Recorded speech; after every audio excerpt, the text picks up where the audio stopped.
स्वागत है आप सभी का एग्ज़ाम वॉरियर के यूट्यूब चैनल पर। तो जो HPJIT पोस्ट कोड 1000 का क्वेश्चन पेपर हम सॉल्व कर रहे थे, ये उसका पार्ट 2 है। अब देखिए, जिन्होंने पार्ट 1 नहीं देखा है, 86 नंबर तक क्वेश्चन इसमें हमने सॉल्व किए थे। बाकी ये वीडियो काफ़ी ज़रूरी रहेगी क्योंकि हमीरपुर बोर्ड के द्वारा ही 965 का एग्ज़ाम भी कंडक्ट होना है। तो लगभग पैटर्न सेम रहेगा, लेवल सेम रहेगा। तो आज का जो हमारा क्वेश्चन है वो है 87। तो इसमें यहाँ पर ये सबसे पहले पूछा गया है, a blank is the physical path over which A message travel. तो उसे क्या कहा जाता है? तो इसका यहाँ पर जो सही आंसर यहाँ अकॉर्डिंग टू आंसर की दिया गया है वो दिया गया है मीडियम। नेक्स्ट क्वेश्चन की बात करेंगे, transport layer protocols deal with. तो ये किससे डील करते हैं? इसका यहाँ पर आपको आंसर मैं बता दूं तो वो होगा प्रोसेस टू प्रोसेस। अब आपने मुझे बताना है पीयर टू पीयर कहाँ होता है, होस्ट टू होस्ट कहाँ होता है, और आपने जो भी नेटवर्क लेयर होते हैं, किस नेटवर्क लेयर पर कौन से डिवाइसेस काम करते हैं, ये आपको पता होना ज़रूरी है। नेक्स्ट क्वेश्चन की बात करते हैं, मल्टीप्लेक्सिंग इज़ यूज्ड इन। तो मल्टीप्लेक्सिंग किस में यूज़ की जाती है? तो इसका जो सही आंसर होगा वो होगा सर्किट स्विचिंग में इसका इस्तेमाल किया जाता है। Which is not a application layer protocol. अब कौन सा प्रोटोकॉल है जो यहाँ पर एप्लीकेशन लेयर में यूज़ नहीं होता है? HTTP hypertext transfer protocol. कई बार HTTPS का भी पूछ लिया जाता है, तो उसमें सिक्योर आपने जोड़ देना है, मतलब hypertext transfer protocol secure. SMTP simple mail transfer protocol. अब यहाँ पर कहा गया है FTP file transfer protocol. Next यहाँ पर देखेंगे आप TCP ट्रांसमिशन कंट्रोल प्रोटोकॉल। तो ये जो होता है ये कहाँ होता है यूज़? ये होता है ट्रांजिस्टर में या फिर ट्रांसपोर्ट लेयर में, माफ़ कीजिएगा, ट्रांसपोर्ट लेयर में ये यूज़ होता है, ट्रांजिस्टर नहीं। ये तो सेकंड जनरेशन में यूज़ किया गया था, ठीक है। ट्रांसपोर्ट लेयर में TCP यूज़ होता है। अब नेक्स्ट क्वेश्चन की बात करते हैं, a program that is employed in the development repair और enhancement of other program is known as. उसे क्या कहा जाता है? तो उसे कहा जाता है सॉफ्टवेयर टूल। अब देखिए, मैं आपको बता चुका हूँ जो सॉफ्टवेयर होते हैं वो 3 प्रकार के होते हैं। पहला सिस्टम सॉफ्टवेयर, दूसरा एप्लीकेशन, तीसरा यूटिलिटी। सिस्टम जैसे कि ऑपरेटिंग सिस्टम हो गया, है ना, विंडोज, ये आपकी क्या आएगी, आपके सिस्टम सॉफ्टवेयर होंगे। एप्लीकेशन प्रोग्राम जो आप अपने पर्पज़ के अनुसार डाउनलोड करते हो, जैसे किसी ने मैसेज करना है तो वो व्हाट्सएप या फिर मैसेंजर को इंस्टॉल करेगा। यूटिलिटी जैसे कि जिससे आपका सिस्टम सिक्योर रह सके, जैसे आपने एंटीवायरस डाउनलोड कर लिया। अब नेक्स्ट क्वेश्चन की बात करेंगे, which was the first electronic या फिर इलेक्ट्रिक प्रोग्रामेबल कंप्यूटिंग डिवाइस। तो सबसे पहला कंप्यूटिंग डिवाइस कौन सा था? तो वो था कोलसस, जो कि प्रोग्रामेबल था, ठीक है। अब देखिए, आप जब भी कोई चीज़ याद करते हो, आप जैसे याद करोगे दुनिया का पहला कंप्यूटर कौन था या फिर सबसे सुपर कंप्यूटर कौन था दुनिया का, ऐसा याद नहीं करना है। आपने कुछ एक चीज़ें और जोड़नी है, जैसे कि सबसे पहला मैकेनिकल कंप्यूटर कौन था, फिर इलेक्ट्रोमैकेनिकल कंप्यूटर कौन था, उसके बाद आपने करना है जो डिजिटल कंप्यूटर कौन थे, फिर पूर्णतः जो इलेक्ट्रिक डिजिटल कंप्यूटर थे वो कौन से थे। इस प्रकार से सबसे पहला कंप्यूटर कौन था जिसमें स्टोरेज का जो आइडिया था वो यूज़ किया गया था। सबसे पहले प्रोग्रामेबल कंप्यूटर कौन थे, सबसे पहले कंप्यूटर जिनमें ऑपरेटिंग सिस्टम यूज़ किया गया। इस प्रकार से भी क्वेश्चन पूछे जाते हैं। नेक्स्ट क्वेश्चन की बात करेंगे,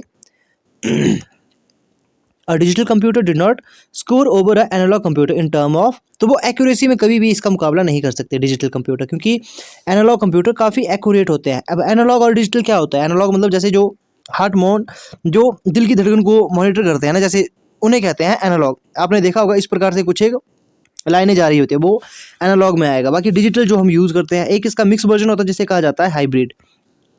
अब बात करेंगे, the basic unit with in a computer that is capable of holding a single unit of data is, उसे इजीली यहाँ पर आपको पता लग चुका होगा, स्टोर लोकेशन यहाँ पर कहा जाता है।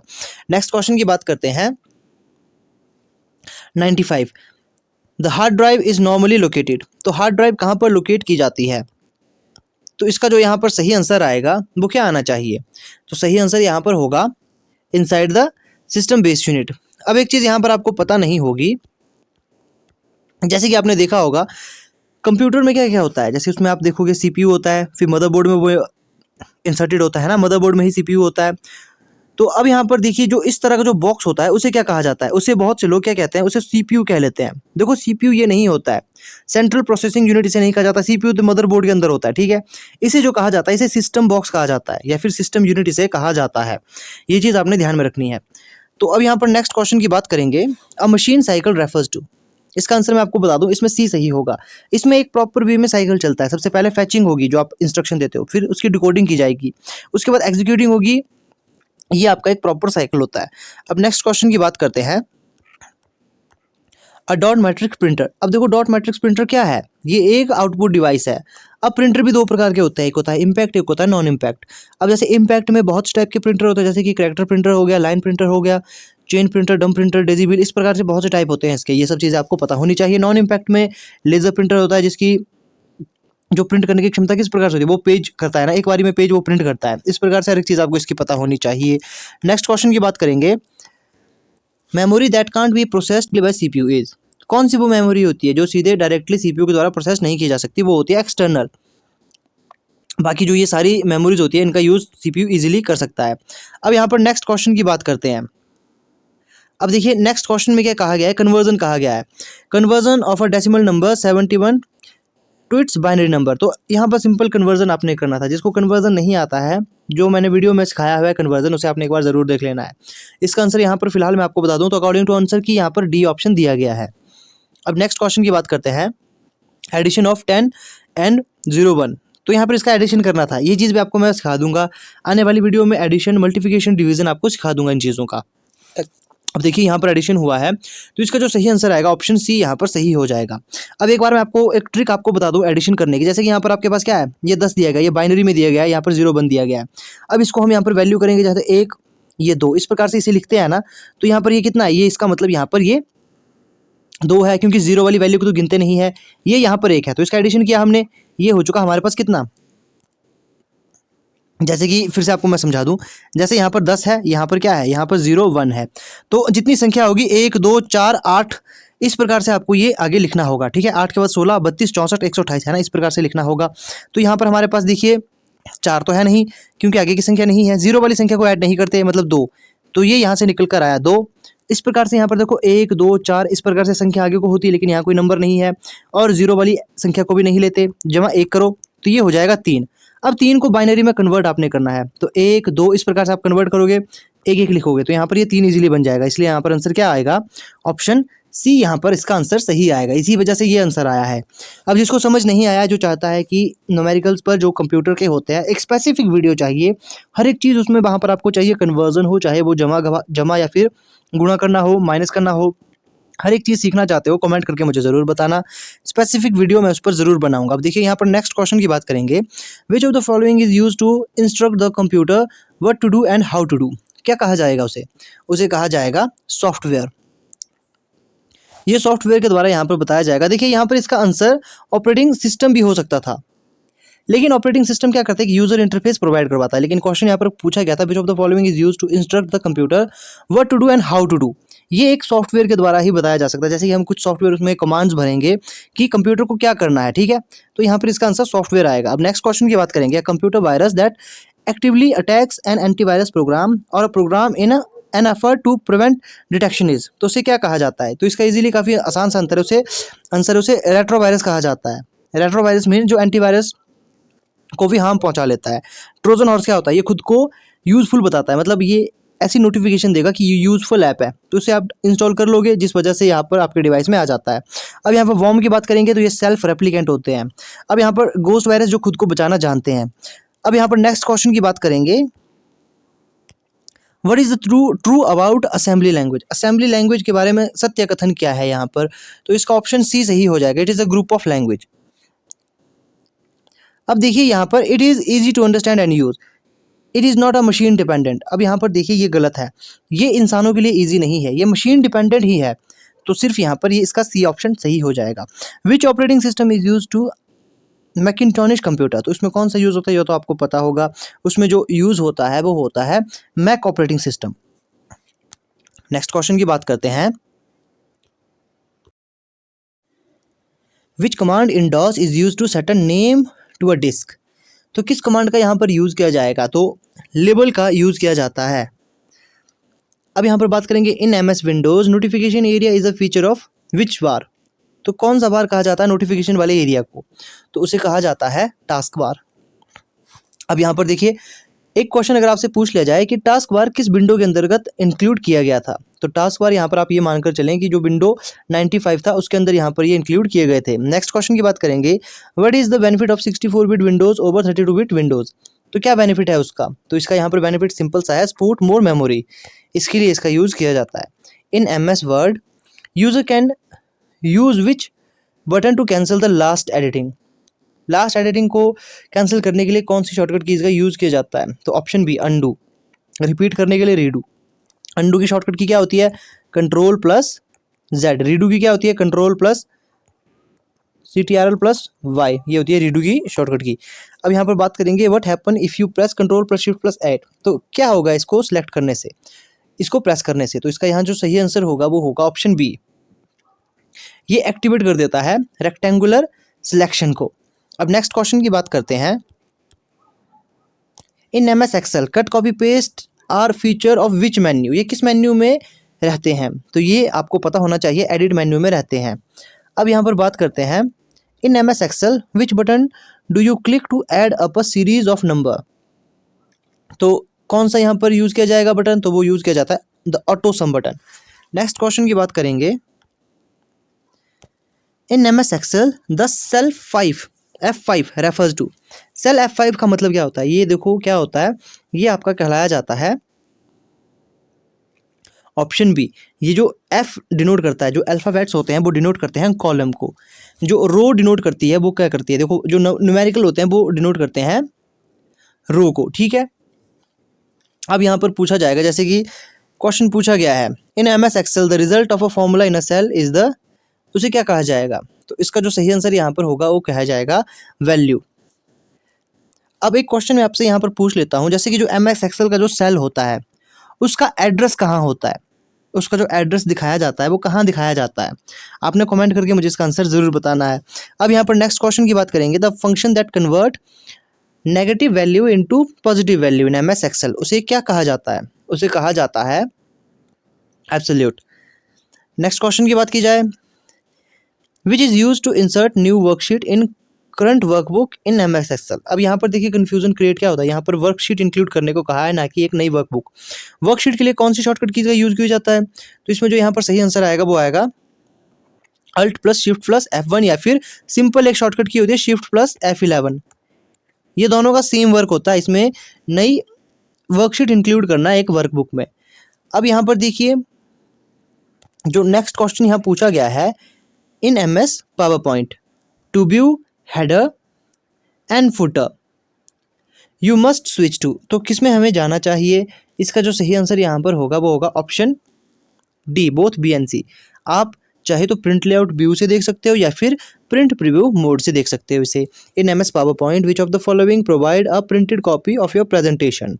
प्रिंटेड कॉपी तो कहाँ से मिलेंगे वो? तो यहाँ पर जो आंसर आएगा वो ऑप्शन सी होगा, ऑडियंस हैंडआउट। नेक्स्ट क्वेश्चन की यहाँ पर बात करेंगे। To start slide show of a presentation in MS PowerPoint press. तो F5 यूज करके भी होता है। From slide show menu choose view show option. तो यहाँ पर आंसर क्या आएगा? ऑप्शन यहाँ पर डी सही हो जाएगा, ए और बी दोनों सही है। Which command in MS PowerPoint brings, माफ कीजिएगा, brings you to the first slide in your presentation. तो फर्स्ट स्लाइड के लिए अगर आप जाना चाहोगे तो किस की को आप यहाँ पर दबाओगे? ऑप्शन सी सही हो जाएगा, कंट्रोल प्लस होम। अगर आप सिंपल होम दबाओगे, देखिए अब यहाँ पर अगर मैं आपको बात बताऊँ MS वर्ड की, अगर MS वर्ड में अगर आप होम दबाते हो तो मान लो जैसे ये लाइन है, ठीक है, यहाँ पर कर्सर हमारा ब्लिंक करता है, होम दबाओगे तो आप यहाँ पर फर्स्ट साइड आ जाओगे। अगर कंट्रोल प्लस होम दबाओगे तो जैसे मान लो ये हमारा पैराग्राफ है, ठीक है, तो पैराग्राफ के शुरू में ये आ जाएगा। अब ये सेम वर्क करता है एंड के साथ, मतलब इसका अपोजिट ये काम करेगा एंड के साथ। नेक्स्ट क्वेश्चन की बात करते हैं। What is the shortcut key to open menu bar in PowerPoint. अब मेन्यू बार आप ओपन करना चाहोगे तो कौन सी शॉर्टकट की यहाँ पर यूज़ करोगे? F10 का यहाँ पर यूज़ किया जाता है। F7 किस लिए यूज़ किया जाता है? देखो फंक्शन कीज़ के वर्क भी आपको पता होने चाहिए। ये होता है स्पेलिंग के लिए, शिफ्ट प्लस F7 होता है सिनोनिम्स और एंटोनिम्स उसके फाइंड करने के लिए। F8 का अगर यूज़ किया जाए सिंपली तो यहाँ पर सेफ रिबूट करने के लिए F8 का यूज़ किया जाता है। और इंटरनेट चलाते समय अगर आप फुल स्क्रीन चाहो तो F11 का यूज़ कर सकते हो। अब देखो processed organized structure data is known as, तो उसे क्या कहा जाएगा? इस तो सबको पता होगा, इसे इन्फॉर्मेशन कहा जाता है। अब देखिए when building a database the class dealing with the entity is a modelled as a, उसे क्या कहा जाता है? उसे कहा जाता है टेबल। नेक्स्ट क्वेश्चन की बात करते हैं। In database customer number is called, customer का जो फ़ोन नंबर होगा उसे क्या कहा जाएगा? उसे कहा जाएगा फील्ड। अब देखिए जो आंसर मैं आपको बता रहा हूँ वो अकॉर्डिंग टू आंसर की के अनुसार है। अगर लगता है आपको कोई क्वेश्चन गलत है तो कमेंट करके मुझे ज़रूर बताना है। नेक्स्ट क्वेश्चन की बात करेंगे, which field property in MS Access help in a setting data validation in a table. तो इसमें जो सही आंसर यहाँ पर होगा वो होगा option D, validation rule. What determines a table sort order in MS Access. तो इसका आंसर यहाँ पर जो होगा वो होगा option B, index field. Next question की बात की जाए, what type of resource is most likely to be shared as a common resource in a computer network. अब इसमें बहुत से बच्चे कंफ्यूज हो जाते हैं, तो इसका जो सिंपल आंसर यहाँ पर आएगा, जो आंसर होगा वो होगा ऑप्शन डी, प्रिंटर्स। वो प्रिंटर्स होता है। अब यहाँ पर बात करेंगे, a tree topology contain the characteristics of. Tree topology में किस किस चीज़ की कैरेक्टरिस्टिक्स होती है? देखो उसमें कैरेक्टरिस्टिक होती है रिंग की भी और बस की भी। तो यहाँ पर 127 का जो आंसर सही होगा वो होगा ऑप्शन डी।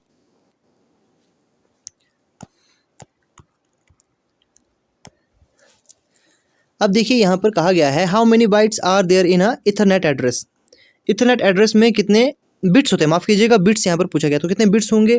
तो 128 का यहाँ पर जो सही आंसर होगा वो होगा ऑप्शन बी, 48 बिट्स इसमें होते हैं इथरनेट में। Which layer of OSI determines the interface of a system with the user. ये तो ईजी है, यूज़र किसको यूज़ करता है? तो इस वाले लेयर को वो यूज़ करता है, एप्लीकेशन लेयर को वो यूज़ करता है। नेक्स्ट क्वेश्चन की बात की जाए, अ ब्राउज़र इज अ, तो ब्राउज़र क्या है? तो ब्राउज़र एक software program to view web pages on internet. अब आप मुझे बताएं, दुनिया का सबसे पहला ब्राउज़र कौन था, और सबसे पहला जो ब्राउज़र था उसका नाम आपने बताना है, उसके इन्वेंटर का नाम आपने बताना है। नेक्स्ट क्वेश्चन की बात करते हैं, we can define a protocol as a. Protocol क्या होता है? प्रोटोकॉल एक होता है set of rules. Which term is associated with internet email. तो कौन सी वो टर्म है जो इंटरनेट या फिर ईमेल से जुड़ी हुई है? तो वो टर्म है बुकमार्क। नेक्स्ट क्वेश्चन की बात करेंगे, which is used by browser to connect to the location of the internet resource. उसे क्या कहा जाता है? उसे कहा जाता है URL, uniform resource locator. Next question, blank fulfils the request of the client. इसका भी काफ़ी इजी आंसर है, तो इसका जो आंसर सही होगा वो होगा वेब सर्वर। नेक्स्ट क्वेश्चन की बात करेंगे, which of the following is a word processor in MS Word. तो यहाँ जो सही आंसर आएगा वो आएगा ऑप्शन सी। अब नेक्स्ट क्वेश्चन की बात करेंगे,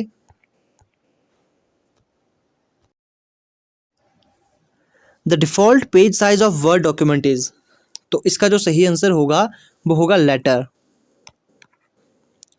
नेक्स्ट क्वेश्चन है, in MS word the way text appear on a page is called. उसे क्या कहा जाता है? उसे कहा जाता है फॉर्मेट। एक चीज़ आप नोट करें, जब भी आप किसी टेक्स्ट में उसकी अपीयरिंग को चेंज करते हैं तो उसे कहा जाता है फॉर्मेटिंग करना। How many alignments are there in MS Word. तो कितने तरह के अलाइनमेंट होते हैं MS वर्ड में? तो टोटल यहाँ पर अलाइनमेंट होते हैं 4। कौन कौन से अलाइनमेंट आपने कमेंट करके हमें ज़रूर बताना है।